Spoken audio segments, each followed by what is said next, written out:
Hey church family, I want to let you know how in Planning Center now you can view your serving schedule and find a replacement. We're going to be doing all of this within the new Church Center app. If you haven't already downloaded that app, you can do so at oakparkbaptist.com/app, and there's some instructions there to help you get that downloaded. Three important things that we want to do. First, if you haven't already downloaded the app, when you do so, you want to allow for notifications. If you have already downloaded it and you didn't allow for notifications, you're going to want to change that in your phone settings. If you have an iPhone, you're going to go to your settings, go to notifications, scroll down to Church Center, and then make sure your allow notifications is on there. Okay, the next thing we want to do is make sure that our directory profile is made public. So we're going to go ahead and open up the Church Center app and go to our directory. Just down here on the bottom.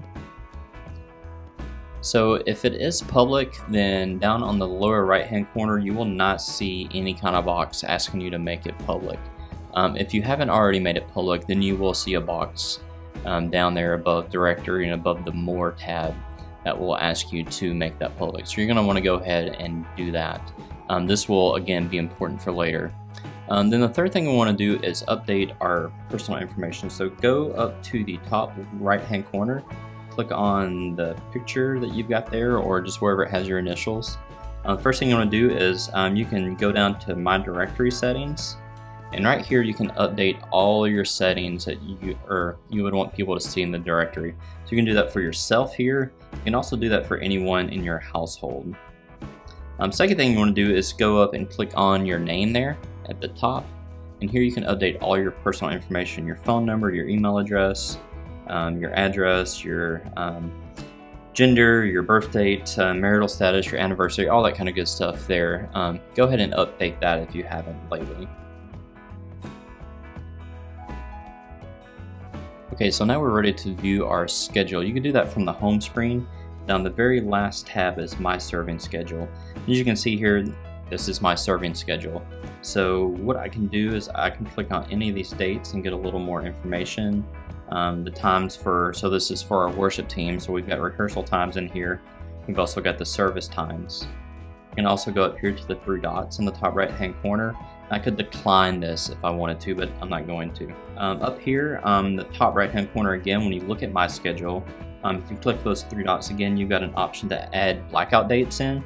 So if you know you're going to be on vacation or out of town or unable to serve for any reason, go ahead and make that a blockout date. Okay, so what do we do if we're not able to serve on one of the times that we've been scheduled? What you're going to want to do is ask for a swap. So you're going to ask for someone to take your spot, and then you would swap a serving time with them if possible. So to do this, we're actually going to do this through our groups. So if you go down to the Groups tab, see here all the groups that you are involved in. Let's look again at the worship team. And what I can do is I can go over and I can look at all the members and see who's in the worship team. So all these members, and if they're listed as a leader, you can actually click on here and send information to your leaders. But if they're not listed as a leader, you're not going to be able to click on them. So I'm trying to click on people here and they're just not clickable. So, but what you can do is that if you know that, hey, I know that someone serves in my same position on another day, so I can go in here and say, okay, I'm gonna find them on my team. Then I can go down, this is why directory settings were important. I can go down to the directory, and as long as they're listed, you should be able to click on them and get any kind of information that you would want that they have available, phone number, email address, and then reach out to them personally and ask them to swap. The other thing that you can do, if we go back to our groups,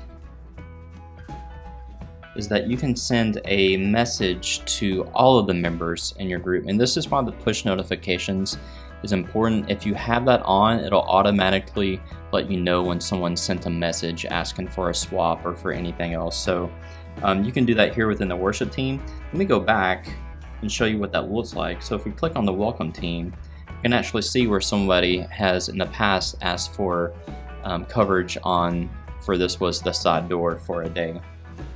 So let's say that we need to swap with someone. What do?